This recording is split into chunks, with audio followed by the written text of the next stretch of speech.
like to call the regularly scheduled committee of the whole meeting to order here in the Village of Lake Park, Third Will County, being held on Tuesday, March 4th, 2025.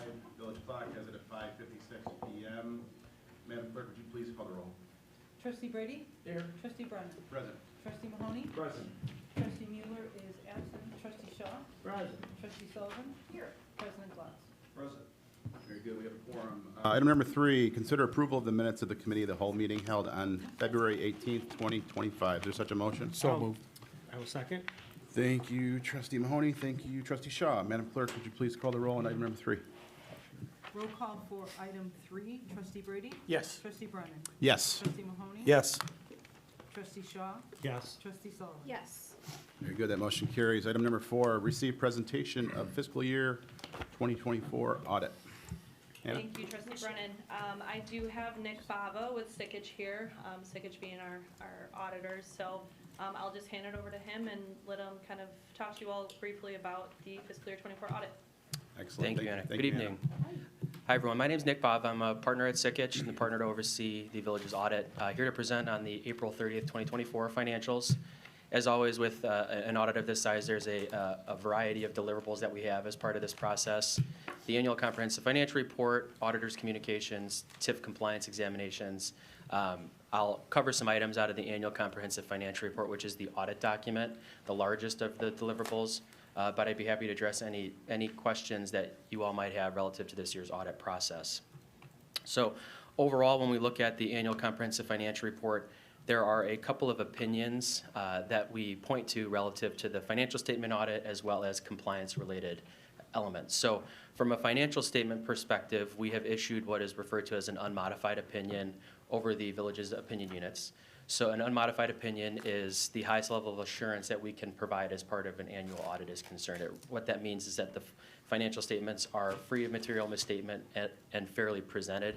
So it's the clean opinion that you look to receive as part of this overall process.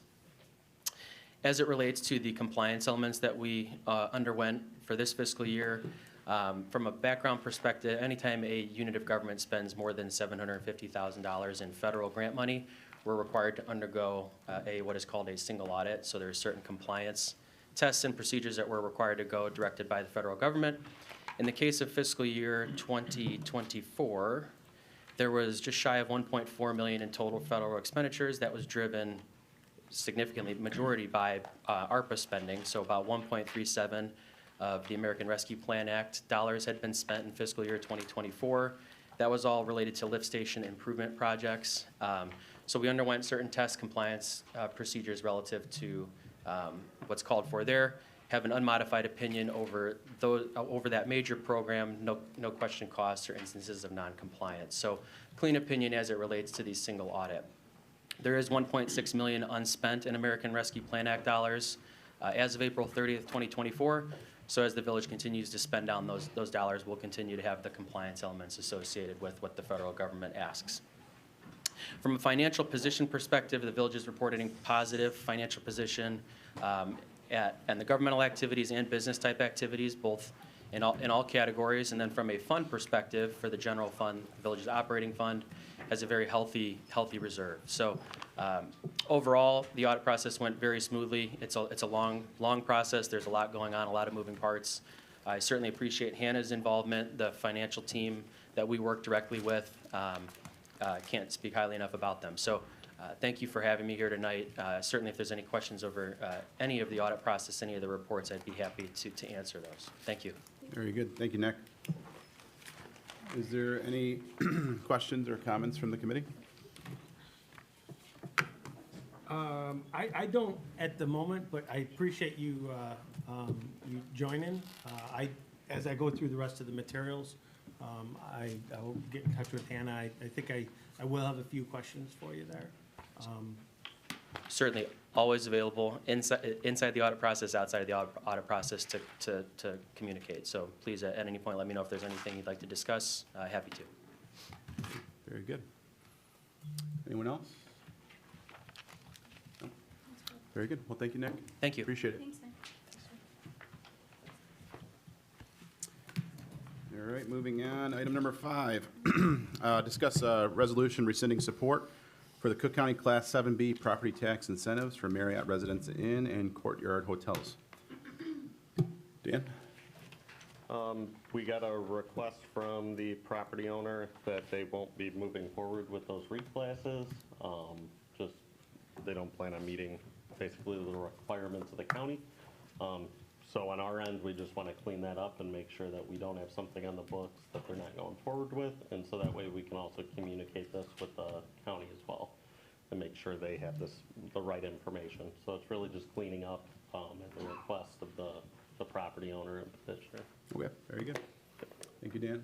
Any questions for Dan or community development? There are none. Is there a motion to move item number 5 to the village board? I will make that motion. Thank you, trustee Shaw. Is there a second?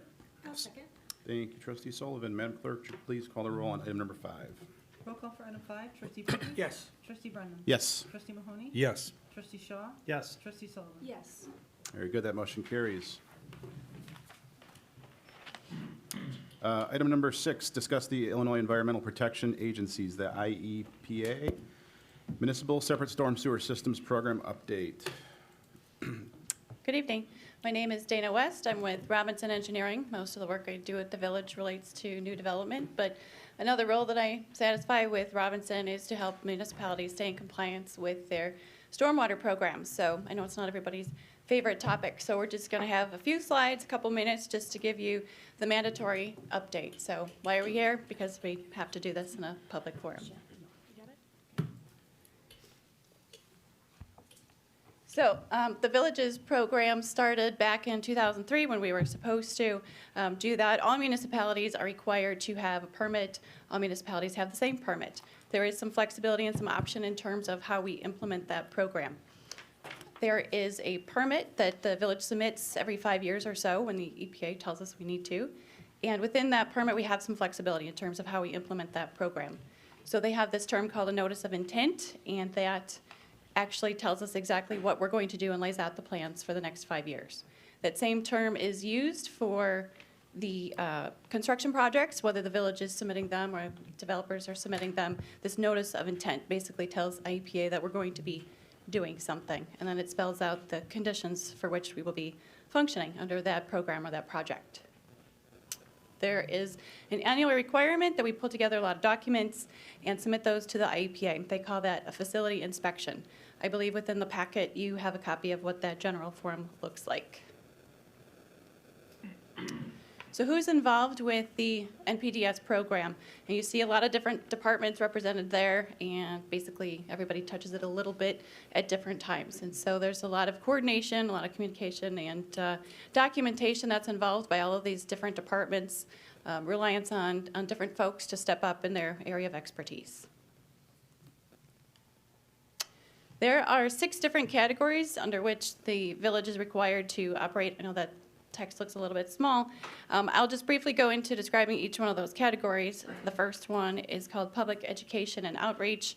It's exactly what it sounds like. It is basically informing businesses and property owners about what pollution is and how to help keep the stormwater out of, keep the pollutants out of the stormwater.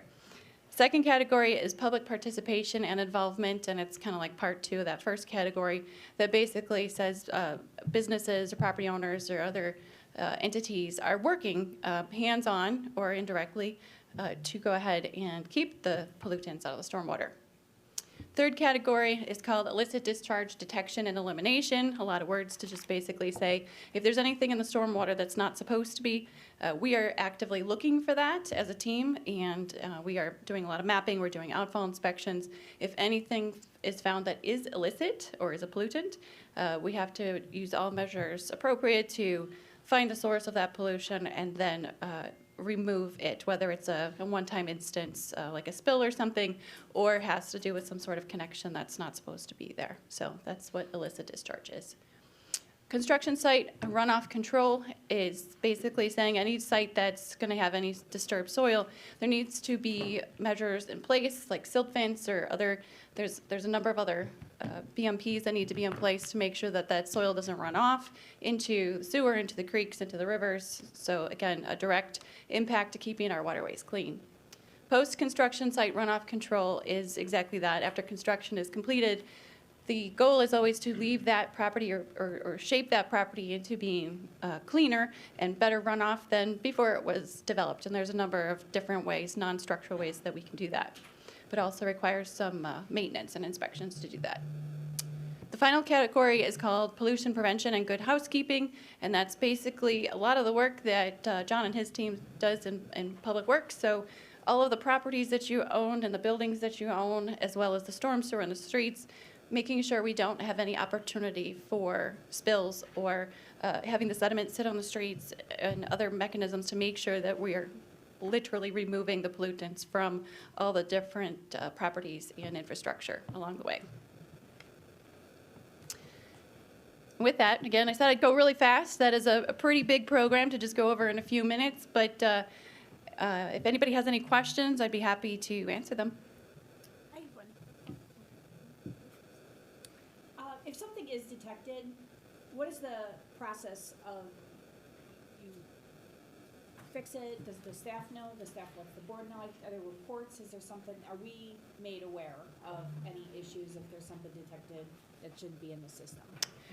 So a lot of this work happens on the day-to-day basis, and the approach is usually trying to remove problems with some level of cooperation. So again, you don't want to just start slapping fines and fees on folks if you can remove those pollutants or some other problem with a little bit more cooperation and just collaboration more so. That's how we approach all the different problems in different communities, to try to work with people. And should there be resistance to do so or major problems, then you can escalate through your code enforcement and other measures to do so.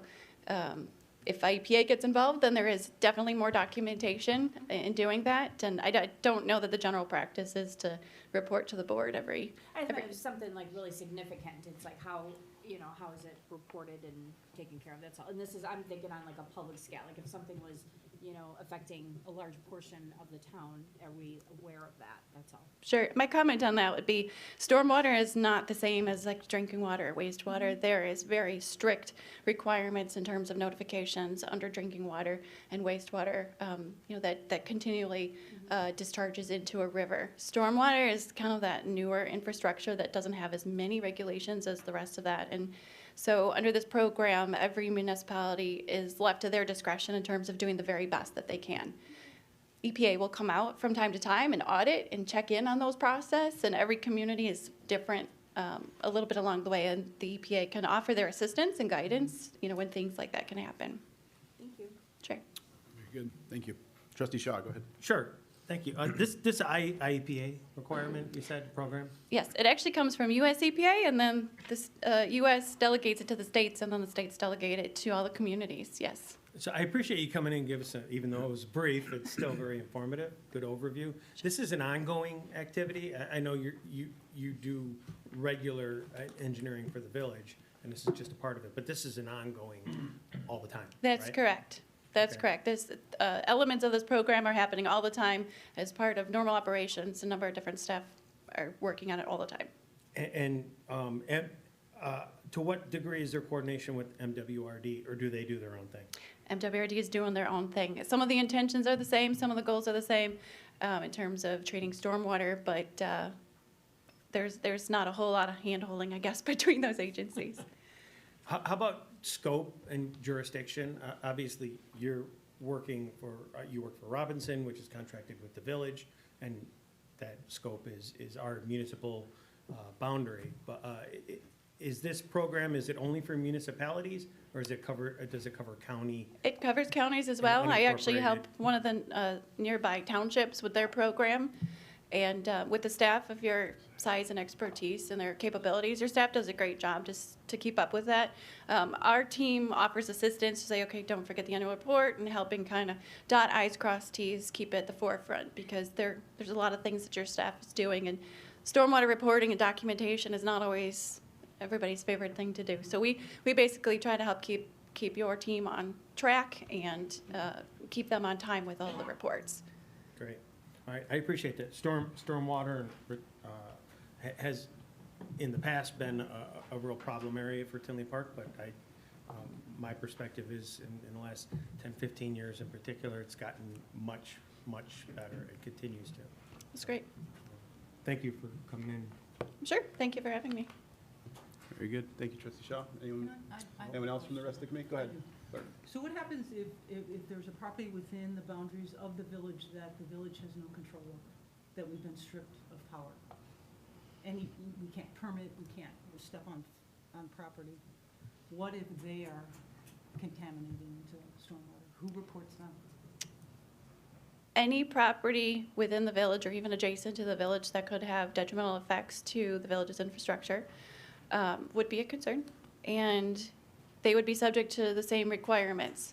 And so they should be putting together their notice of intent and their stormwater pollution prevention plan. And if there is a source of pollution, you could point to that pollution, then you could raise it to the next authority, being the EPA, to get their assistance. So all of those program requirements that you just walked us through, like if we had 2 or 3 lots on the east side that were not incorporated, it would still fall under those same programs?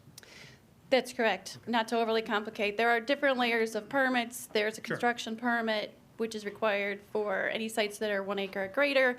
That's a construction permit. We're talking about the municipal permit. So the unfortunate part of the way the structuring works is that if someone is doing construction and there is a problem there, but they're within your MS4 boundaries, the EPA, if they get a call, they'll go to the site, they'll check it out, they'll talk to the contractor, they'll talk to the property owner, but they will also call the municipality because there's a certain obligation in terms of checking in on things. So, it does turn into a case where we have to sit down with the EPA or do a site visit with the EPA and work collaboratively to come up with a solution in order to resolve any problems and pollutants that are going off the property.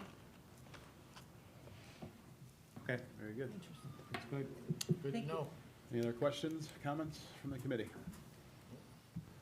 There, no? Great. Well, thank you very much. Appreciate your time. Thank you. Moving on, item number 8, discuss a contract with PT Farrow for the 2025 Pavement Management Program. John? Yes, real quick, it could be Skip Miss 7. 7, Bill. Oh, I'm sorry, number 7, John. Discuss the appropriation of motor fuel tax for funds for the fiscal year 2026 Pavement Management Program. Sorry, John. Thank you. Much like a previous presentation, it's an obligation for us to present this to the board to confirm the amount of motor fuel tax funds that the state is affording the village.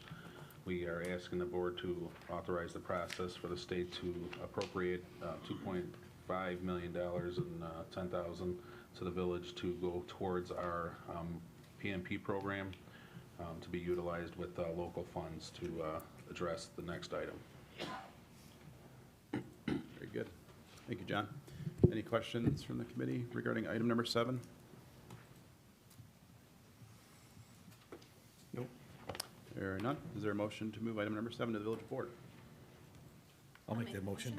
Thank you, trustee Mahoney. Thank you, trustee Brady. Madam Clerk, would you please call the roll on item number 7? Roll call for item 7, trustee Brady? Yes. Trustee Brennan? Yes. Trustee Mahoney? Yes. Trustee Shaw?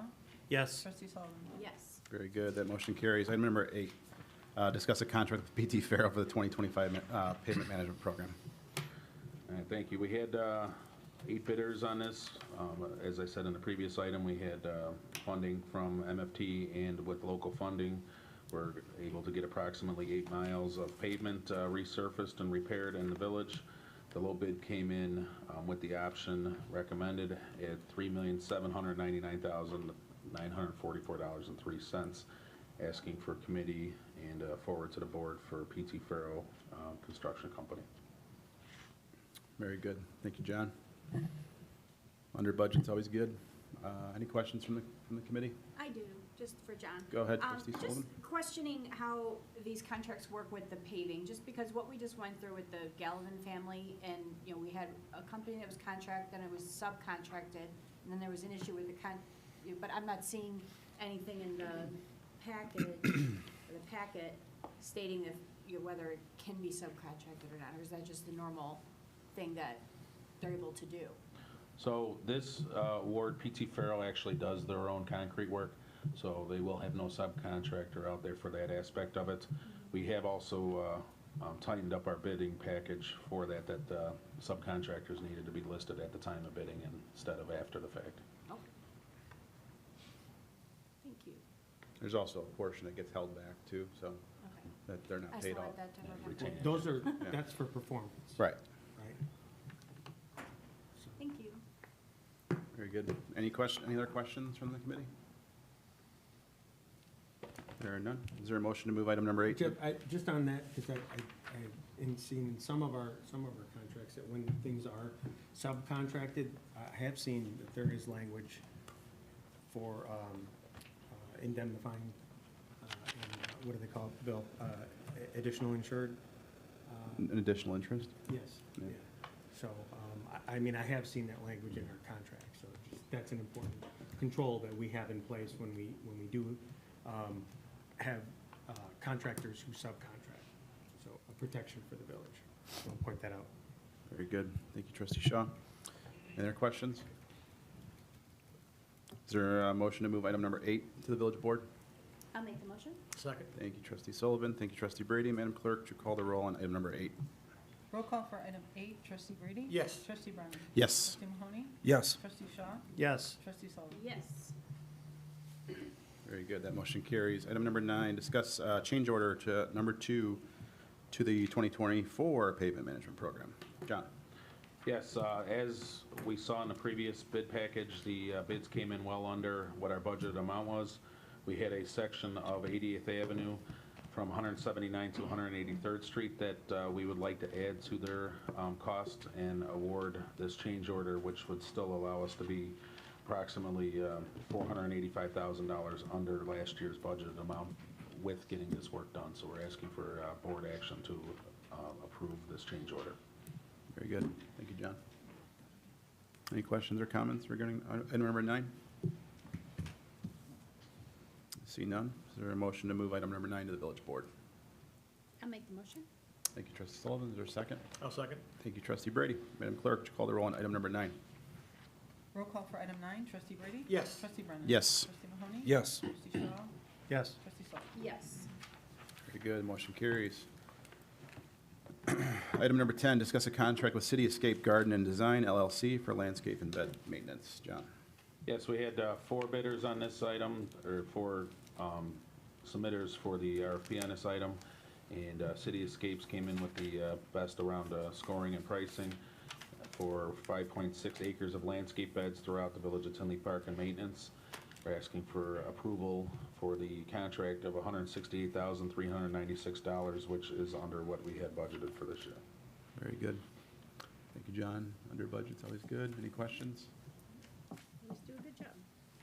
Is there nothing? Is there a motion to move item number 10 to the village board? So moved. Second? Thank you, trustee Mahoney. Thank you, trustee Shaw. Madam Clerk, would you call the roll on item number 10? Roll call for item 10, trustee Brady? Yes. Trustee Brennan? Yes. Trustee Mahoney? Yes. Trustee Shaw? Yes. Trustee Sullivan? Yes. Item number 11, discuss a contract with City Escape Garden and Design LLC for lawn maintenance mowing. John? Yes, this is for one of 3 years, a contract award for 234 acres of lawn maintenance throughout the village. We had multiple submitters, each one of them in their own reason had a disqualification in their submission. So the final bidder that was approved and requesting award was City Escape for an amount of $274,239.36. Very good. Thank you, John. Just a quick question. What would have disqualified some of these other bidders?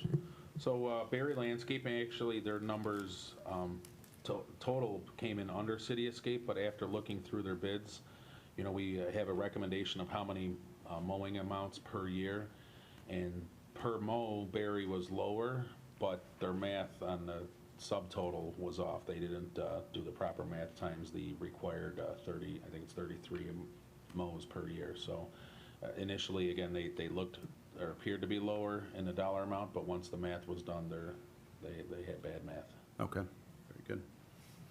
Thank you, John. Any other questions from the committee? There are none. Is there a motion to move item number 11? So moved. Second? Thank you, trustee Mahoney. Thank you, trustee Sullivan. Madam Clerk, would you please call the roll on item number 11? Roll call for item 11, trustee Brady? Yes. Trustee Brennan? Yes. Trustee Mahoney? Yes. Trustee Shaw? Yes. Trustee Sullivan? Yes. Very good, that motion carries. Item number 12, discuss a contract with City Escape Garden and Design LLC for landscape planters and beautification. John? Another RFP item for a 3-year contract. We had multiple submitters. Dollar amounts were low, and having previous experience with City Escape gave them, slightly better score.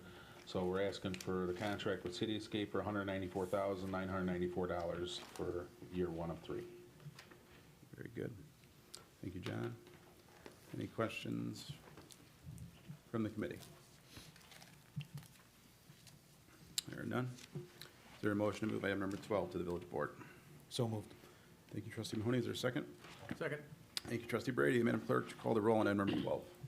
Roll call for item 12, trustee Brady? Yes. Trustee Brennan? Yes. Trustee Mahoney? Yes. Trustee Shaw? Yes. Trustee Sullivan? Yes. Very good. That motion carries.